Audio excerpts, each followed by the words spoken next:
Bom, encerrando aqui o tema da Primeira Guerra Mundial, né, vimos nos vídeos anteriores as causas da guerra, algumas das características dessa guerra. Agora a gente vai entender como que ela termina. Né? Ela termina com a derrota da Alemanha e a assinatura do Tratado de Versalhes. Pouco antes do final dessa guerra, vale a gente destacar o colapso da Rússia. Né? Ou seja, a Rússia em 1917 vai entrar internamente, né, num conflito extremamente importante, que é a Revolução Russa. Né? A revolução que acontece em fevereiro de 1917 e depois em outubro de 1917, que leva a Rússia, né, a médio prazo à construção de um Estado socialista. Inclusive, a princípio, tendo aí como seu principal líder um indivíduo chamado Lenin, cuja uma das principais propostas para essa revolução é justamente a saída da Rússia da Primeira Guerra Mundial. Então, na passagem de 17 para 1918, já são aí construídas, né, as determinações do chamado Tratado de Brest-Litovsk, que tira a Rússia da Primeira Guerra Mundial. Vale destacar isso também. Né? E o que é mais importante aqui vai ser a entrada dos Estados Unidos da América na guerra. Por que entraram?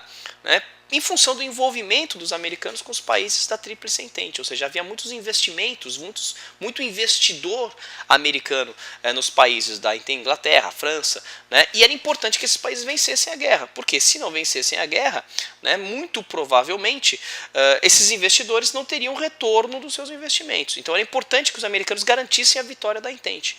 Né. A guerra submarina alemã, que muitas vezes acabou batendo de frente com interesses geopolíticos dos Estados Unidos, né? Inclusive levando aí a pequenos conflitos navais, que é o que justamente coloca os Estados Unidos na Primeira Guerra Mundial contra a Alemanha. Mas vale destacar a própria importância do conflito. Para os Estados Unidos, que sempre tiveram a pretensão de consolidarem aí a sua hegemonia geopolítica, mundial, econômica, sabiam que a Primeira Guerra Mundial era um divisor de águas. Né? Ou seja, as principais potências industriais do mundo, do planeta, estavam nessa Primeira Guerra Mundial. Era importante para os Estados Unidos participar desse conflito. E a ideia que partiu do presidente dos Estados Unidos, o Rudolph Wilson, foi justamente a ideia de participar do conflito, mas com um discurso pacifista. Ou seja, ele entra na guerra para vencer a guerra e logo em seguida apresentar os 14 pontos de Wilson. A ideia dos 14 pontos de Wilson era justamente colocar os Estados Unidos como uma potência líder mundial que traz a paz, a chamada paz sem vencedores. A paz sem vencedores, onde ninguém seria considerado vitorioso e tampouco derrotado nesse conflito de Primeira Guerra Mundial. Essa paz sem vencedores seria aí norteada, né, pelos Estados Unidos da América e, portanto, eles se apresentariam como a grande liderança que traz a paz, que resolve o maior conflito da história da humanidade. A grande questão é que essa paz sem vencedores não vai acontecer. A Liga das Nações, que fazia parte dos 14 pontos de Wilson aqui, não vai vingar da forma como esse presidente queria que ela vingasse, até mesmo porque o sentimento revanchista, a quantidade de gastos exorbitantes que foram colocados aqui na Primeira Guerra Mundial, nada disso permitiria esse pensamento pacifista, essa paz sem vencedores. A França queria revanche com relação à Alemanha. A Inglaterra queria aniquilar as possibilidades de desenvolvimento da Alemanha. Portanto, isso não vai dar certo. Né? Aqui uma foto de alguns soldados, né, quando a guerra acabou, ou seja, comemorando evidentemente, né, o fim da guerra, não só a vitória, mas o fim, né, daqueles conflitos. E em seguida nós vamos ficar atento a essa questão do Tratado de Versalhes, ou seja, a paz sem vencedores dos 14 pontos de Wilson não foi praticada. O que vai ser praticado vai ser o Tratado de Versalhes. Agora, né, ou seja, foi assinado na cidade de Versalhes, próximo a Paris, onde muitas das negociações aconteciam, né? E vale destacar aqui nessa imagem, né? Aqui, ó, esse indivíduo que está de costas, né? Ele representa, na verdade, o ministro dos transportes da Alemanha, observado pelos líderes das potências vitoriosas. Por quê? A Alemanha vai sofrer uma série de sanções, né? E uma das mais importantes sanções vai ser justamente a mudança do modelo político, ou seja, o Reich alemão deixa de existir.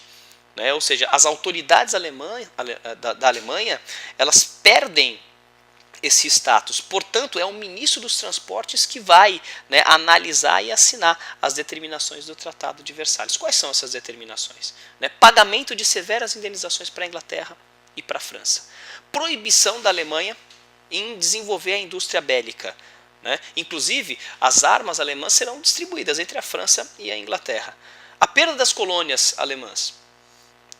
Ela vai ter que devolver a região de Alsácia e Lorena, que foi adquirida nos tratados pós-guerra franco-prussiana contra a França. Então ela tem que devolver para a França a região de Alsácia e Lorena, a região rica em carvão natural e em ferro, que se transforma num símbolo, né, dos conflitos entre Alemanha e França. Fim do Segundo Reich, como eu já citei.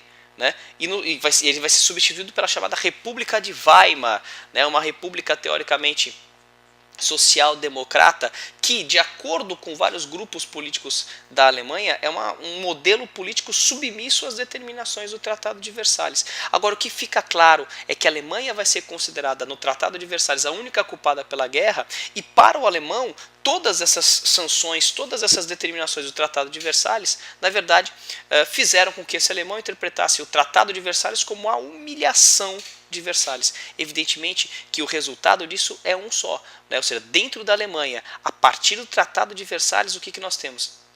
A busca da revanche. O revanchismo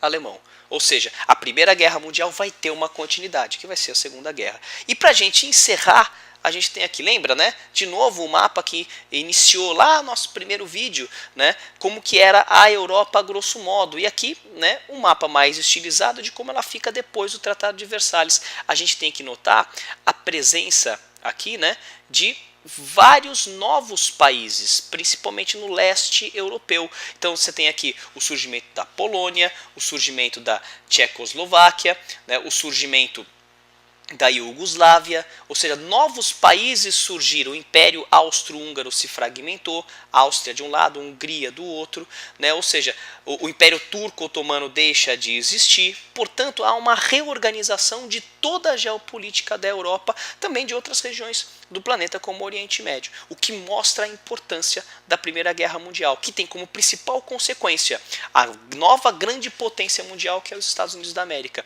e o ódio que surge na região da Alemanha.